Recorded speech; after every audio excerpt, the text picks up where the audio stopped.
Oh, shit.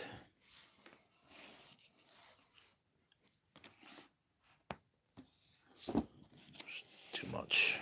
Too much.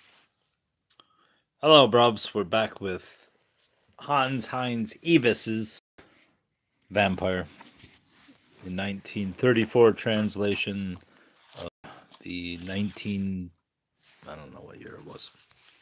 But we're on chapter 12, Bloodstones. It's a pretty long chapter, but I will get through it. Bloodstones. Frank Braun sat on the beach in the silvery night. He was alone. The ocean stretched before him in an endless, quiet, moonlit expanse. Far away were the lights of Newport. No human sound, no bird cry broke the stillness, and not the slightest breath bestirred the calm, soft air. A little further north must be the steamship route, a continuous procession of English, French, Italian, Dutch, Norwegian, Danish, Greek steamers, but never a German boat. The steamers carried guns and rifles, cartridges and shells, sabers and pistols. They carried airplanes and submarines, machine guns, war material of every description for the Allies, all that America could produce to help force to her knees a bleeding Germany. And for Germany, yes, they had cargo for Germany too. Every neutral steamer carried a dozen mailbags, which were promptly taken off by the English in Falmouth or Kirkwall. The lords of the ocean did not want even a few letters to reach their hated enemy. Letters are refreshing, they revive the spirit, they are food just as much as bread is, and Germany was to starve. He sat on the beach in the silvery night. He had walked over from Oakhurst, the great Jefferson estate near Newport, and now he was waiting for Ivy, his fiancée. The calm night enveloped him with a soft, warm embrace, making him dream. He had dreaded going to Newport and had postponed his visit as long as possible. Although he hated staying in the hot city, finally he had come, and now he was glad he was here. He had spent these weeks in Newport swimming with Ivy, riding horseback with her, driving in her car, or just lying on the beach beside her, basking in the sun. He saw no one but her, and now and then her parents when her father came up for the weekend, or when her mother spent a few days there with her solemn beau, the English consul. Frank Braun thrived in the atmosphere of peace and quiet luxury with which he was surrounded. He loved the vast grounds of Oakhurst with its deer preserve, not deep preserve, with its immense green lawns and innumerable hothouses. 100 gardeners were employed there, and yet he hardly saw any of them. The estate was so big. He and Ivy drove through the grounds in a dog cart, sometimes drawn by a donkey or a pony, and they played golf when old Mr. Jefferson happened to be there. At night, after dinner, Frank Braun generally went out for a walk alone. Then he would sit on the dunes and dream, waiting for Ivy to come and walk with him on the beach. She did not ask questions, left him very much to himself, but she listened attentively when he told her about his life, which was seldom enough. She was interested in everything he said or did. Told her about his life. All right, don't do that. Everything he said or did, but she never intruded. She managed him very well and gradually found her way into his heart. Ivy, he thought, her parents have chosen a good name for her. She came very late that night. He saw her slim figure from afar, but he did not go to meet her, waiting until she came up to him. I took another to the train, she said. She went to New York. Because her counsel did not come up this week, he asked. Yes, but why say it? Why not? Isn't it true? Of course it is. Yeah, it's wonderful to have a read along stream. Of course it is, she nodded impatiently, but one need not say it just the same. You know, I know, so why say it? It is so German to call everything by its name. He laughed, and so American not to. And yet, Ivy, you don't follow your own advice. What was it you used to call Mrs. Van Ness? I called her your mistress, but that was different. I had a reason. I wanted to make you angry and hurt her, and perhaps hurt myself too. With mother, it is different. I do not want to spoil things for her. I want to help her wherever I can, whenever I can. To feel young is the one thing in her life, and she feels young as long as she has admirers, and especially as long as she has her beau, the consul general. Hello, Brobs. Tell me, he inquired, does your father help her too? Yes, I think so, she said slowly. At least he makes no fuss about it, and that is just as good. He has his actresses, his chorus girls. I don't know that. Of course, I only think so because every man in Wall Street has. In any case, he does not interfere with Mother. He simply persuades himself that it is a harmless friendship. And I say the same, and you should say it too, and then it would be so. Perhaps it really is. The two do not invite company when they are alone. I have no objections, he laughed. Let all tell ourselves fairy tales. Let's all tell ourselves fairy tales. Yes, why not? She cried, pulling him up by his hands. Since you have been educating me, I always find things I like in the books I have to read. Listen to this. The Cardinal Mazarin said it. La vérité, qui? I don't know how to read French. I'm gonna pretend to. Qui si blah blah blah blah blah. I don't know how to say that bullshit. His name was Mazarin, he corrected her, and it wasn't he who said it, but Richelieu. Richelieu. But it was a Frenchman anyway, and it is true if his name were Billy Sunday. She pulled his arm under hers, and they walked slowly on. Gently, Ivy stroked his hand. I am afraid Germany will lose, she said. Romania has declared war on you. How do you know? He burst out. This is this is your Bible, because you're going bye-bye now, fucker. Don't ever ask me if it's the Bible when you know fully well it's not the Bible, you son of a bitch. I don't care if you ask stupid questions, but don't ask obviously stupid, because then you go like Tommy Lee Jones said to what's that guy's name? Jim Carrey. I cannot condone your buffoonery or sanction your buffoonery. And I will not sanction your buffoonery, Lucas Fang, you motherfucker. The council called up a little while ago to tell Mother. They had a cable in Washington just an hour ago.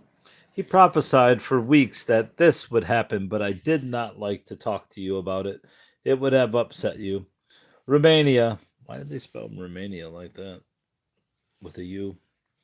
That means another 600,000 soldiers for the Allies, and they have excellent equipment and the best guns, all from Germany. Do you know that their king is a Hohenzollern? He nodded and pressed her hand silently. She understood and did not say any more. Quietly they walked on. Liquid silver all around, everything dissolved in it. Sand and ocean, sky and air, nothing but silver, liquid silver. And they, he and Ivy, the only living things, nowhere a human being. He looked up and let his eyes wander out over the ocean. A cool, soft, silvery mist covered the world, and shooting stars blazed a fiery trail through the haze. The moon cast its light on the silver sea, illuminating a bright path that led far out to a glittering, sparkling square. Water nymphs should be dancing out there, moon maidens dancing in gossamer veils of silver. Yet he was glad they were not dancing there, that the white ocean was still and deserted, a lonely, empty expanse of water. He was glad that the moon path from their eyes to the middle of the ocean was barred to all living things, that only their longing would tread the path. Their longings that had become as one, his and those of the fair-haired girl beside him. Hers too, Ivy's too? He looked at her, and she nodded. Did she understand his reveries? He believed so because he wanted to. Hand in hand they walked through the silver night. Quietly and silently and very lonely they walked. Their step was light and noiseless, as if their feet were not touching the ground. As if they were gliding over the sand, or were they floating over the moon-drenched water. Liquid silver, two longings that had become one, or two souls gliding over the water, or was it the air? Everything was dissolved in the liquid silver around them. They were gliding over the ocean path out to the moonlit water. Two souls that had become one soul then, the soul of their two selves. Everything had disappeared in the silvery haze, sand, ocean, sky, and air. Their soul was the shimmery haze. That alone existed and nothing else. Nothing, absolutely nothing in all the world. Only the silver soul of their longing floating through eternities. Silver feet, silver wings, silver night. A cry, Ivy. She jumped aside, pulling him back.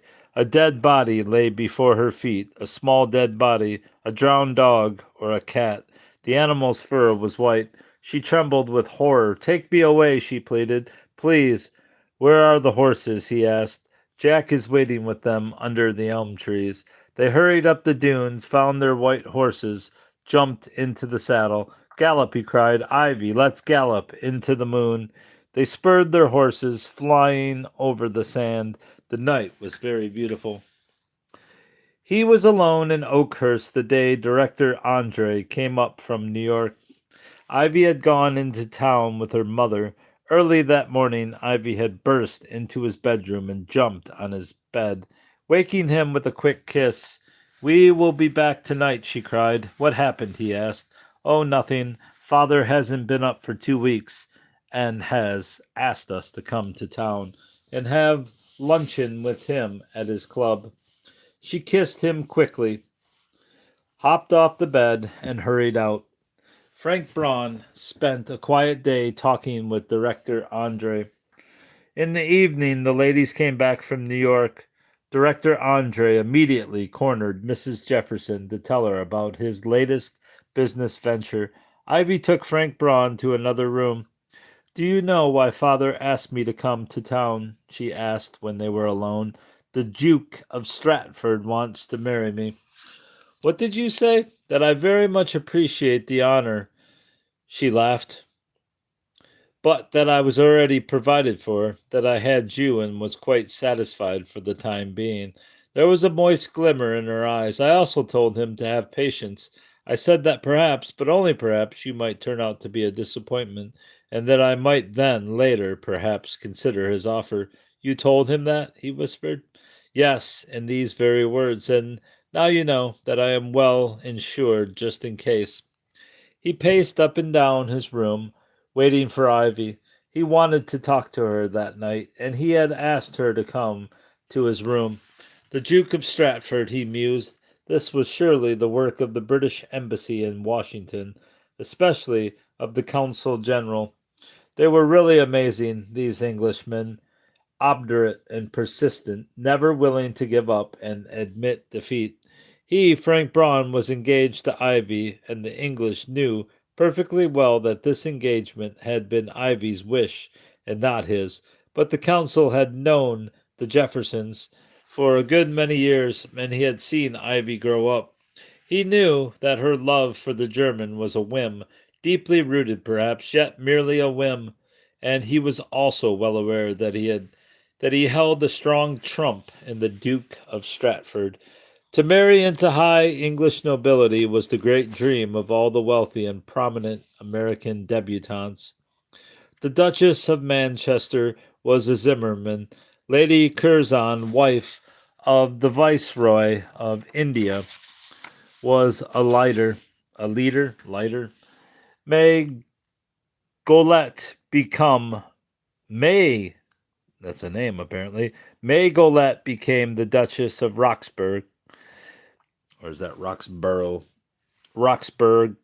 Margaret Drexel, the Viscountess Maidstone. Vivian Gould, Lady Decies. And this Duke of Stratford was someone to be proud of as a husband. A volunteer in Flanders, then lieutenant, finally captain, wounded and decorated with the VC, a hero, and a member of one of the best English families. Besides, he was a man of great personal charm, slim, well built, fair haired, and blue eyed, with pleasant manners. A really attractive boy, good natured and modest, whom people liked the moment they met him. He had been sent over as attache of the legation, undoubtedly in the hope that the young warrior would bring home one of the huge American fortunes that would lend new glamour to the time honored name of Stratford, and would be at the same time a not to be despised accretion to England's tax receipts. He had three slight faults. His left leg was a bit stiff from a German bullet. He stuttered when excited, and he was somewhat stupid. But each of these faults only made him the more desirable to a woman of Ivy's sort, while her wealth more than made up for her lower social rank. His trivial shortcomings gave her a decided superiority over him. Slow and handicapped in walking, talking, and thinking, this young man promised to make the most comfortable husband. A member of an impoverished family, but only too well acquainted with the luxury he could no longer afford. Her wealth, her wealth, and I lost my spot. Her wealth, on which she would surely maintain a tight grip, would soon become indispensable to him and render him completely dependent upon her, and at the same time she would have a free hand for her most bizarre whims, able to live life as she pleased in style. Frank Braun smiled. No doubt, compared to him, Herbert Stratford was 10 times better suited to be her husband. He, Frank Braun, was a German, one of millions. He did not belong to the nobility. He was no hero. He was moody and did not hesitate to inflict his moods upon those around him. He could be charming and winning when he had a good day, but he was almost unbearable when he happened to feel out of sorts, and then he behaved like a hysterical woman. This the Duke never did. Yes, he would make a very bad husband. No woman had ever been able to endure him long, or vice versa, which amounted to the same thing in the end. Besides that, he was sick, very sick. The other man was healthy. He sat down on the bed and pulled open the drawer of his night table, where he kept his medicines. He pushed back the black Bible. Was there any house in this country that did not have a Bible on every bedside table, and reached for his nostrum boxes and bottles? For many months he had been dosing himself indiscriminately with strychnine, arsenic, laudanum, heroin, atropine, mescal, cocaine. These drugs would help him for a little while, but nothing seemed to cure him permanently. His condition was in a latent stage, and his symptoms remained always the same: a tired, empty feeling, a state of anemic semi-existence that had by now become natural with him. Yes, he could stimulate himself for a brief while. He was doing it every day now. He could pretend for a few hours to himself and to others that he was like other people, a normal human being. But how long could that last? This disease dragged on, not getting worse and never getting better. Of one thing he was convinced: if it was Lottie Levy who had fixed this fool's disease on him with her sorcery and witchcraft, if it was she who had drained the life from his body and reduced him to a passive jumping jack. It was also she who had the secret of his recovery, who could pull the strings to make him dance merrily and could restore his health for weeks at a time. Little Ivy did not know the secret. She could not pull the strings that returned him to life. But he was to marry Ivy, Ivy of all women. He had liked her, yes, and he liked her better every day. She spoiled him with her love, and he enjoyed letting himself be spoiled by Ivy, by her. And yet she did not have anything that excited him. She could never make him see the woman in her. She was his little playmate. He enjoyed her as his toy, as he would a puppy. A puppy? No, not even as much as a puppy. When his dog was run over, he carried the heavy carcass home and sat up with it the whole night. He himself jabbed the syringe with cyanide into the dog's heart when the veterinary told him that the animal's spine was broken. He saw the dog pass away in his arms, and then he dug a grave for him, covered it with earth, and planted a great yucca tree over it, and he wept. Would he weep if something should happen to Ivy? No, his dog had been much closer to him. But even if he should love her, if he should desire her with every fiber of his body, what difference did it make? This marriage was bound to break up in a short time. Of course, he was not going to marry Ivy Jefferson for his own sake, only to keep her wealth from working against Germany, as it would if she would marry the Duke. This was the reason why he was selling his half-rotten carcass to Ivy's whim, so that the great Jefferson Trust would remain neutral in the financial war against Germany. This is probably the only sensible thing about the whole affair anyway, he thought. I must arrange it so that this money will not be working against Germany under any circumstances. The thought comforted him. Or rather, not this thought, but another thought. The thought of Lottie Levy and how her eyes would be shining if she knew what he was feeling this moment. And this was the real reason. He told Ivy all this. She listened quietly, attentively, and patiently. Then she said, "Yes, that may all be so." And, he questioned. She came over to his chair and sat down on his knees, putting her arms around his neck. "Listen to me now," she began. "Perhaps some day I will be the way you think, perhaps even in a few months. But I am not yet that way. Not just now. I am still a girl. I have never kissed any man before you. I love you. Yes, I really do. As much as I know how. I want you." Quickly, nervously, she passed her hand through his hair. "You give me something. I don't know what, but I want more of it. I know that you give it to other women, to many other women, and yet I want it. The Duke and all the other men I know do not give me anything. They mean nothing to me. I am generally cold and reserved, and I imagine I always will be. And I get even more so when I am with these men. But with you, I lose my reserve. You make me dream and wish things, which, that is why I want you." Her fingers trembled as she fumbled with the hooks on her dress. She took his hand and pulled it into her blouse under her chemise. Chemise. "Feel how my heart is beating," she whispered. "And you, don't I mean anything to you? Nothing at all." Her little breast snuggled into his hand, and he could feel the pulsing of her blood. He closed his eyes. Yes, really, her blood was beating against his veins, as if it sought entrance. And slowly, very slowly, he felt a pleasant sensation streaming through his body. Very softly, very faintly, as if, at last, warm blood were flowing once more through his veins. "Yes," he said. "Yes, you do, Ivy, perhaps now." She pushed her neck against him, lifted her little head, and whispered into his ear, "I am so stupid, so clumsy. Mrs. Van Ness was clever. She knew how to strike flames out of you.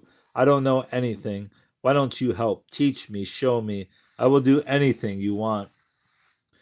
He thought, "Be my cover, lie down, you fair-haired child, very naked against my naked body. Cover me, wrap me, so I can feel everywhere the life in your young body, and your blood, your real blood, your red blood, and your real blood too. But quietly, quietly, you must not move, and nothing else. Do you hear? Nothing else. Nothing." But he did not say it. He only warmed his fingertips under the beat of her heart.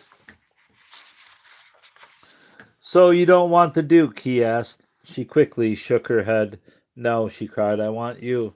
"Then promise me, Ivy, that if he pushed her away gently and rose to his feet. "If," he began again, "promise that whatever may happen, you and your father's money, that you will never do anything against Germany."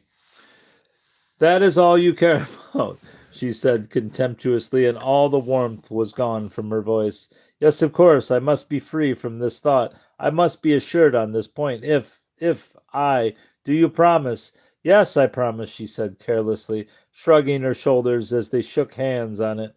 Something was wrong there. She had promised so quickly, so lightly, she would think nothing of breaking that promise. Then he remembered the Bible. She was an American girl, and the Bible must, therefore, mean something to her, something special, just as her worldliness could not conceal a trace of youthful shyness in her. She must have retained also a certain reverence for the Bible and all it stood for. She could not have overcome completely the influence of her family and of her education. It must have left in her an unconscious, vague awe for this black book, a fear at least. "Come," he said, taking her by her hand. He led her into his bedroom, took the Bible out of the drawer, and gave it to her. "This is my Bible," she said. "It was given to me when I was confirmed. Mother put it there for you. It is supposed to bring you luck." "Then let it bring me luck," he cried. "Swear to me on your Bible that you will keep your promise." She quickly put down the book. "Why swear?" she hesitated. "Why?" He watched her carefully. Yes, that was the way to do it. That was an oath she would keep. Let her take the Duke, then, if she liked. Finally, she reached for the Bible. "I will swear it," she said firmly, "on one condition." "What? That you marry me now." Now he protested, but it was definitely aid. Now he protested, but it was definitely agreed between us, on your father's request, that we would not marry until the war was over. "I know," she cried angrily. Oh. But I thought then that your foolish war would last only a few months. Now I realize that it was silly of me to underestimate your European stupidity. You Germans will never beat the Allies, and it will take them years before they can beat you. But they are all too stupid to admit it.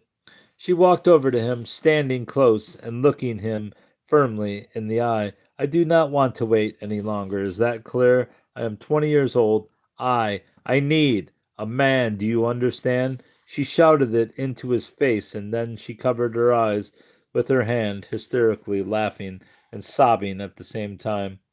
"I am shameless," she whispered. "Yes, I know. You force me to be. I cannot wait any longer. I need you. I want you." He did not answer. He did not take her into his arms. He did not touch her. Again she spoke. "We can be married in a week if you like. I will swear on the Bible as you asked me to, and my oath shall take effect from the moment when the Reverend Mr. Clark gives us his blessing," he concluded, "because it will probably be he, since it was he who married your parents." "Yes, it will be, Mr. Clark, but this is not when my oath shall become effective. My cousin Maud Pope married the Douglas boy a year ago, and she is getting a divorce now because he never touched her all that time. I don't want to marry you that way. My oath shall take effect when," again she hesitated, repeating her when, searching for words. Finally she slammed the Bible on the table and cried, "I want to say it, and I don't care how it sounds. The oath shall become effective when you'll have made me a woman.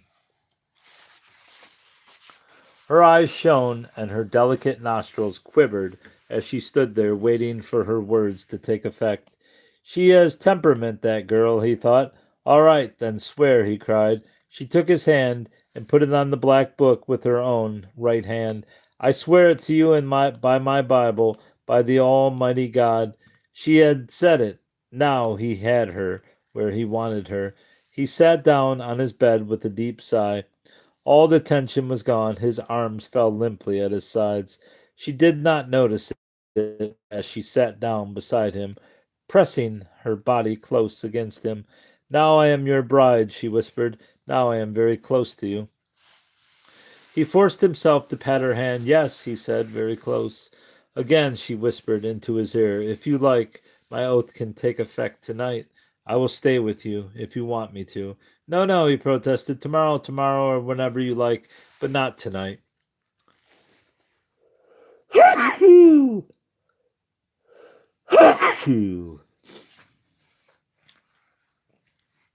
She looked at him, her suspicions aroused again. She watched him closely. I am tired, Ivy, he explained at last. I am dead tired. Please go, Ivy. With tightly shut lips, she kissed him quickly and got up. Good night. I will dream of you as I do every night soon. Adabras.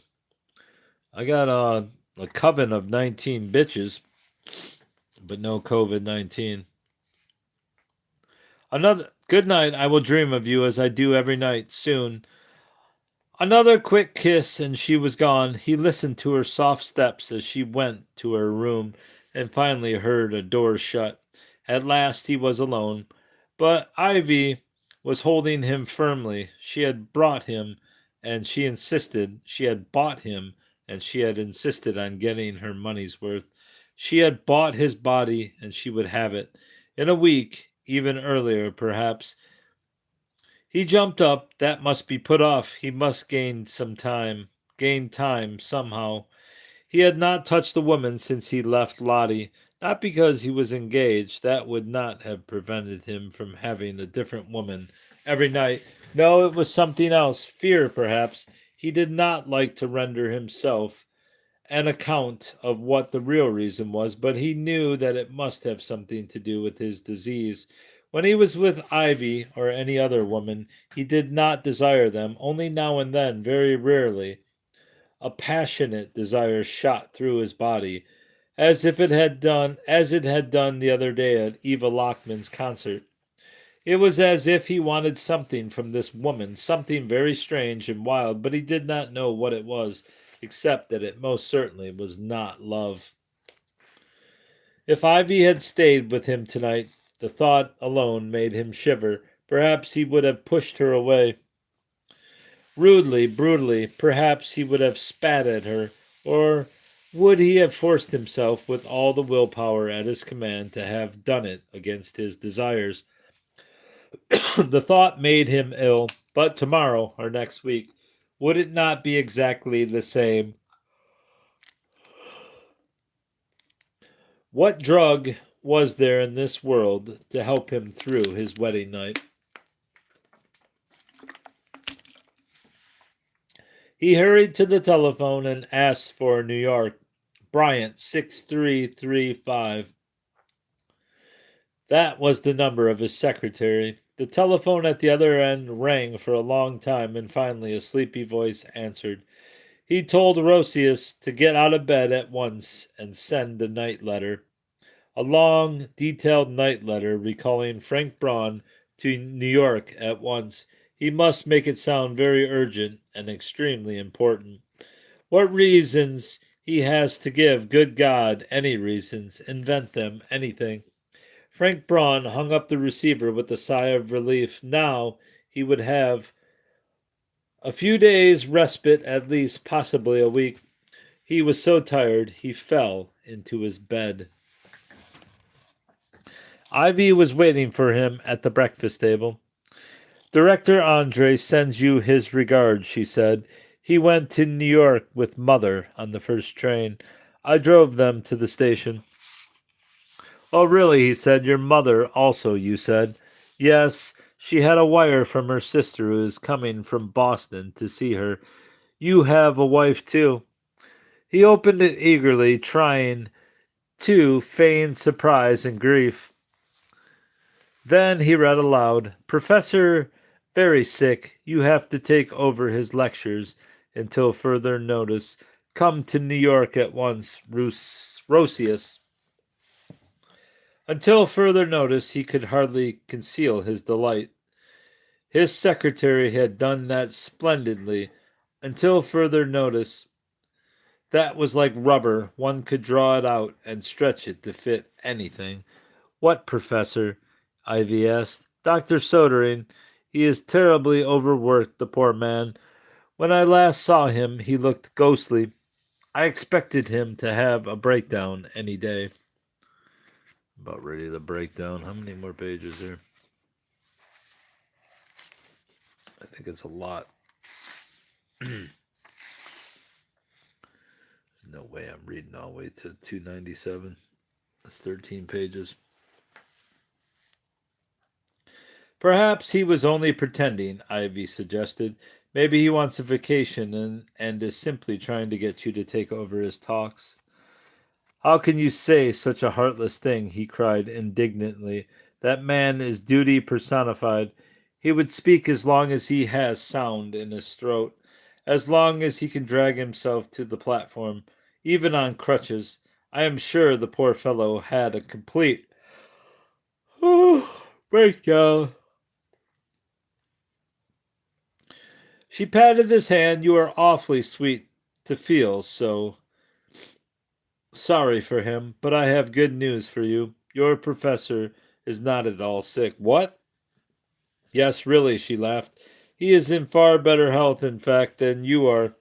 He wants to be remembered to you and told me to ask you if you couldn't come to his lecture tonight. He is speaking here in Newport tonight, you know. He stared at her dumbfounded, but she jumped up with a gay laugh and kissed him heartily. You are so sweet when you make your stupid face. We met your professor at the station. He came out on the early morning train. Andre talked to him, and then he introduced him to us. It is a pity I do not know what your secretary was going to wire you, because I would then have invited the professor to our home. I could have hidden him behind a curtain and brought him out. Presto, your poor, sick, overworked professor who had a complete breakdown, and whose place you are to take until further notice. Until further notice, what an idiot Rosius was. What a stupid fool. Couldn't he have known that Soldering was going to speak in Newport the same night? It must be a mistake he attempted. Perhaps he meant some other professor. No, no other professor, she cried gaily. Don't try, you little German boy. Any child can see when you try to lie. Besides, I heard you last night. Call up your secretary and ask him to send you the wire. So you listened, he said sternly at the door. She shook her head. Much worse. Do you think that only our Secret Service in Washington and the English detectives can tap telephone wires? It cost me the great sum of $5, and now it rings in my room every time you call Central. And I listen to all your calls. I agree with our government. One must watch the German conspirators. One must not be afraid of breaking the law now and then, if necessary. You conspired against me. You were trying to get away. Why don't you admit it? If she were only hurt, he thought, if she were offended, at least, or indignant, if she cried or made a scene, but she was laughing. It was all a game to her, and she was pleased that he had seen through she had seen through his silly bluff. She held much better cards. Now you are going to stay, aren't you? She mocked. But you might wire your secretary so he won't have to go to the station. Have you a piece of paper in your pocket and a pencil? Now write. And she dictated. Very sick professor speaking tonight in Newport. You are an ass.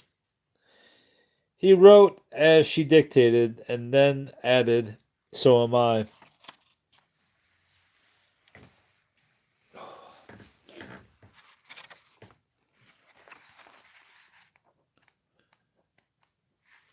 $285, that's 15 pages. 11 more pages to go, and I think I'll just stop. Got no audience anyway. Yeah, why not stop? 286, and then we'll go all the way to... Damn, this goes all that way. 309. Where the fuck is the next chapter? No way it goes to 315. I can't go that far. There's no fucking way. It doesn't. It goes to 296, and we're at 286. Don't forget the address, she reminded him. Then she rang for the butler and gave him the message. Urgent, she said. Get that off at once, please. I think I'm going to stop there just because I don't feel like reading 10 more pages. All right, Brubs, that's all. That's all.